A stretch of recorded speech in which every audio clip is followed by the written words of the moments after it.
नमस्कार दोस्तों, दिन प्रतिदिन इनफर्टिलिटी या निसंतानता का प्रतिशत बढ़ता जा रहा है। मैं doctor Rajshree Deepak Ghotkar Rajdeep fertility research centre एवं IVF सेंटर कोटा से आपको बताना चाहती हूँ कि ऐसे कौन से कारण फीमेल में हैं या किसी महिला में हैं जिसकी वजह से निसंतानता होती है। तो आइए सबसे पहले जानते हैं फीमेल रिप्रोडक्टिव ट्रैक्ट या फीमेल जेनाइटल ऑर्गन्स के बारे में। तो जो फीमेल जेनाइटल ऑर्गन्स होते हैं उनमें जो सबसे पहले होता है वो होता है योनि मार्ग या जिसे हम वजाइना बोलते हैं। वजाइना के बाद ये होता है बच्चेदानी का मुंह जिसे हम कहते हैं सर्विक्स।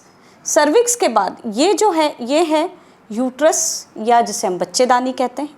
बच्चेदानी से जुड़ी हुई ये है ट्यूब, फैलोपियन ट्यूब या जिसे साधारण भाषा में नली बोलते हैं। और ये है फिर ओवरी या अंडकोश।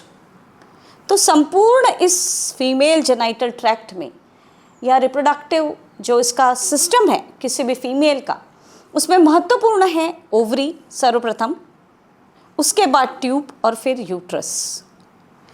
जो नॉर्मल मेंस्ट्रुअल साइकिल होता है उसमें इस ओवरी में या इस अंडकोश में एक एग या एक फॉलिकल डेवलप होता है। वो एक पर्टिकुलर साइज पे जाकर के ओवरी के बाहर आता है जिसे हम कहते हैं ओव्यूलेशन। और फिर ट्यूब उसे कैच करती है और ट्यूब के अंदर बाल की संरचना जैसे सीलिया होते हैं उनके मूवमेंट्स के द्वारा वो ट्यूब में आगे बढ़ता है। ये वजाइना है या योनि मार्ग है। यहाँ पर वीर्य इकट्ठा होता है संपर्क में रहने के बाद, और इस वीर्य में जो तीव्र गति से चलने वाले शुक्राणु होते हैं वो बच्चेदानी के मुंह को पूरा ट्रेवल करके यहाँ से पूरा होते हुए यूट्रस तक पहुँचते हैं और फिर यूट्रस से वो ट्यूब में जाते हैं। तो ट्यूब वो जगह है, फैलोपियन ट्यूब वो जगह है जहाँ अंडकोश से निकला हुआ अंडा और शुक्राणु आपस में मिलते हैं या उसे कहते हैं फर्टिलाइजेशन। फर्टिलाइजेशन होने के बाद यहीं पर ट्यूब के अंदर ही एम्ब्रियो या भ्रूण विकसित होता है। फिर वो भ्रूण यूट्रस में आकर के यहाँ चिपकता है। यूट्रस के अंदर की लेयर जिसे हम एंडोमेट्रियम कहते हैं उसमें वो इम्प्लांट होता है और फिर यहाँ पर पूरा बच्चा विकसित होता है। तो ये है बेसिक ऑफ कंसेप्शन या किस तरीके से एक मतलब कंसेप्शन कंसीव करती है लेडी या उसे प्रेगनेंसी होती है।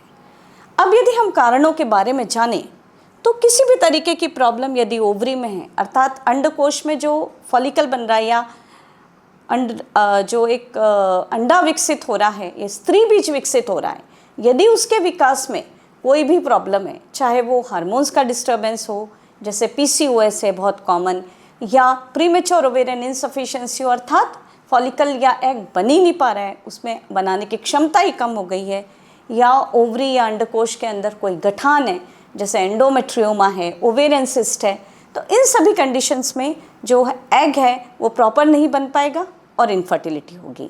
नेक्स्ट आता है ट्यूब। यदि ट्यूब में कोई भी रुकावट है, जैसे हम कहते हैं ट्यूब ब्लॉक हो गई है, तो उस कंडीशन में भी प्रेगनेंसी नहीं हो पाएगी। थर्ड आता है यूट्रस, जिसमें यूट्रस के अंदर की लाइनिंग सबसे इम्पॉर्टेंट है, एंडोमेट्रियम, क्योंकि वो एक प्रकार की ज़मीन है जिस पे जाकर उस बीज को लगना है। तो यदि उस ज़मीन पे या उस एंडोमेट्रियम पे कोई प्रॉब्लम है, उसमें कोई गठान है, उसमें कोई जन्मजात पर्दा है या हार्मोन्स के डिस्टर्बेंस की वजह से वो बन नहीं पा रही ढंग से, किसी भी कारण से उसमें अंदर जाले हैं, उन सभी कंडीशंस में जो हमारा भ्रूण है वो यूट्रस के अंदर की लेयर पे चिपक नहीं पाएगा। फिर आता है हमारा योनि मार्ग। यदि योनि मार्ग में किसी भी तरीके की कोई रुकावट है, कोई इन्फेक्शन है, तो जो स्पर्म है, जो शुक्राणु है, वो यहाँ से ऊपर माइग्रेट नहीं हो पाएगा। तो ये सब एक एनाटॉमिकल यानी शारीरिक संरचना के हिसाब से फीमेल जेनाइटल ट्रैक्ट में ये कुछ कारण हैं जिनकी वजह से इनफर्टिलिटी हो सकती है। धन्यवाद।